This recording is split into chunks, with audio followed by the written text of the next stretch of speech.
Story 1. Today I screwed up by accusing my boyfriend of cheating on me with his dead husband. Make sure to like and subscribe if you enjoy. Thanks. I woke up the next morning, feeling numb and heartbroken. I couldn't believe I had made such a mistake. Accusing my boyfriend of cheating on me with his late husband was the most insensitive and hurtful thing I had ever done. I spent the next few days replaying the events in my head and wondering how I could fix things. I tried calling him, texting him, even showing up at his workplace, but he wouldn't talk to me. I was desperate to make things right, but I knew I had to give him space and time to process everything. As the days turned into weeks, my anxiety and guilt only grew. I missed him so much, and the thought of losing him forever was unbearable. I knew I had to do something, but I didn't know what. Finally, after what felt like an eternity, he called me. I was so relieved and nervous at the same time. He sounded distant and cold, but at least he was talking to me. He told me he needed to see me in person, and we arranged to meet at a coffee shop the next day. When I arrived at the coffee shop, I saw him sitting at a table, looking as handsome as ever. But his face was hard and guarded, and I knew I had a lot of work to do to regain his trust. We sat down and he ordered us coffee. We talked for a few minutes about small things, like the weather, and how our week had been. But then he asked me why I had accused him of cheating on me with his late husband. I took a deep breath and started to explain everything. I told him about my past relationships and how I had been cheated on before. I explained how I had seen the picture of him with the unknown woman and how I had let my insecurities get the best of me. I told him how sorry I was and how much I loved him. He listened patiently, but I could see the pain and hurt in his eyes. When I finished, he took a sip of his coffee and said, "I appreciate your honesty, but that doesn't excuse what you did. You accused me of the worst thing possible. You hurt me and disrespected the memory of my late husband. I don't know if I can forgive you for that." I felt my heart sink. I had been hoping for a different outcome, but I knew I deserved his anger and disappointment. I begged him to give me a chance to make things right, but he told me he needed time to think. We finished our coffee in silence, and he left without saying goodbye.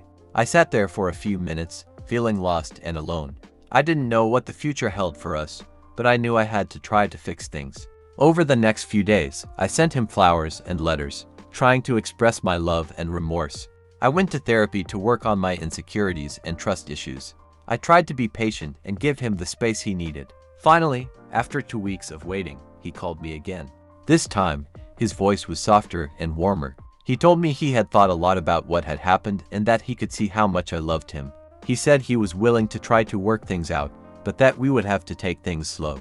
We met for dinner that night, and it was the most awkward and uncomfortable date of my life. But it was also the most important one. We talked about our fears and our hopes, about what had gone wrong, and what we needed from each other. We were both raw and vulnerable, but we were also honest and open. After dinner, we went for a walk in the park. We held hands and talked about the stars, and the next morning, I woke up with a heavy heart and a lot of regret.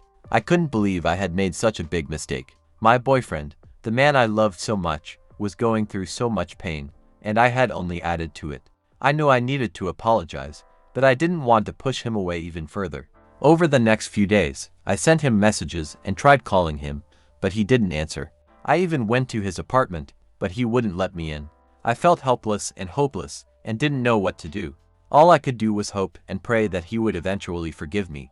After about a week of silence, I received a message from him. He said that he had thought a lot about what had happened, and he was willing to talk to me. I felt a glimmer of hope and quickly replied, asking when we could meet. We arranged to meet at a coffee shop near his office, and I arrived there early, my heart beating fast with anticipation. When he arrived, I stood up to greet him, but he didn't return the gesture. He sat down and ordered a coffee, and we sat in silence for a few minutes. Finally, he looked at me and spoke. He said that he had loved Jay deeply, and he still missed him every day. But he also loved me, and he didn't want to lose me. He said that what I had done had hurt him deeply, but he was willing to forgive me if I promised to never do something like that again. I apologized profusely and promised that I would never jump to conclusions without having all the facts. He nodded, and we sat there in silence for a few more minutes, sipping our coffees. Then he took my hand, and we looked into each other's eyes. I could see the love and forgiveness in his eyes, and I knew that everything was going to be okay. From that day on, we made a promise to communicate more and never jump to conclusions. We also made a plan to visit Jay's grave together and I could see how much it meant to my boyfriend. Even though it was a painful reminder of his loss, it was also a way for him to remember the good times they had shared. In the end, our relationship grew stronger because of this incident. We learned to trust each other more and to never take each other for granted. I will always be grateful for my boyfriend's forgiveness and for the love we share. Story 2. Today I screwed up as I presented my BF with his cheating partner on a silver platter. My boyfriend of 3 years is a man named Sam. I'm 33, and at the beginning of our relationship, he was pretty alone because he had lost his friends group because of a fight. But that wasn't really a problem for us because we were happy to do everything together. I am a woman in her 30s and he is in his 30s. Anyway, he served in the military back in his younger years and often reminisced about his time there and his close friend, who we will refer to as Leo. I'm 30. Due to the fact that they appeared to be so close, I occasionally made jokes about whether or not they were gay to each other. I had the idea a couple of months ago that it would be fun to surprise him by finding Leo's contact information because I thought it would be nice for them to be able to talk again after losing touch over the past 10 years. I tracked him down on Facebook and provided him with Sam's email address. He expressed his delight, thanked me, and assured me that he would get in touch with Sam. Sam was overjoyed to receive his message and was looking forward to talking to him in person. He asked me if I wanted to come with him, but I told him that I could meet his buddy at another time and that they should use the time to talk to each other and get to know each other again after all of those years have passed. Everything seemed to be going well, and they would occasionally get together for beers or watch hockey games, which helped bring them back together again. I couldn't contain my joy when I noticed that he was going out again and appeared to be feeling less down. Leo was a really nice person, and I had the opportunity to meet him once when we were all gathered together for breakfast. A few months ago, I became aware that they were getting together more frequently. Despite the fact that this made me happy, I couldn't help but feel a twinge of disappointment because it meant that he had less time for me. However, I couldn't bring myself to express my disappointment to him, so I chose instead to be happy for him. After some time had passed, I became aware that we had fewer sexual encounters. Before, there were times when we had sex up to 3 times a day, and other times when we went nearly 2 weeks without engaging in any sexual activity. It was always a strange schedule, what with my full-time jobs and my health problems, but I noticed that it got less and less strange over time. In most cases, he would be the one to start the conversation rather than me, but for some reason, I got the impression that I was the one who constantly probed him or asked him questions. Again, I failed to communicate with him as effectively as I should have, thinking that because he was working longer hours, he was probably exhausted, and that dealing with depression is a challenge in and of itself. Now, fast forward to the day before yesterday, when I wanted to take a picture of our cat who was sleeping in a super weird and funny way, but I couldn't find my phone, so I used his. We were always super open about our phones and have the same passcode.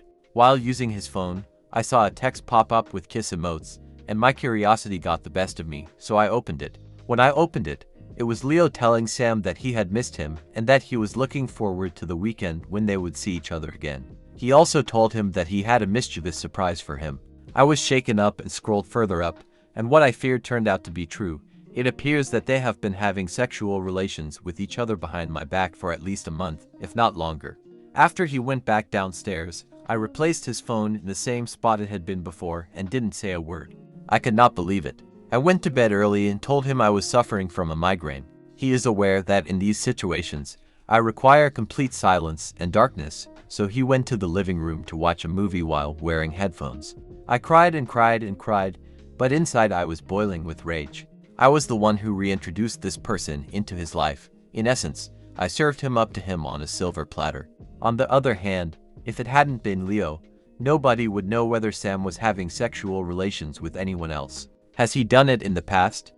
Was the entirety of our relationship based on a lie? It was never conveyed to me that he was dissatisfied with us in any way.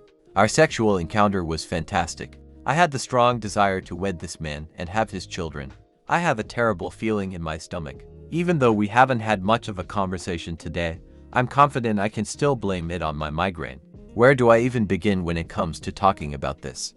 How am I supposed to compete against a man? Someone who has been in his life for a very long time. When they were in the military together, did they end up sleeping with one another? I am at a loss for words because, in addition to being perplexed and hurt, I am also angry about all of this. I really need to get this off my chest. I am going to give tomorrow's plans some serious consideration. Also, please accept my apologies. English is not my first language, and while I am still crying my eyes out, this may be all over the place and contain errors. I apologize in advance.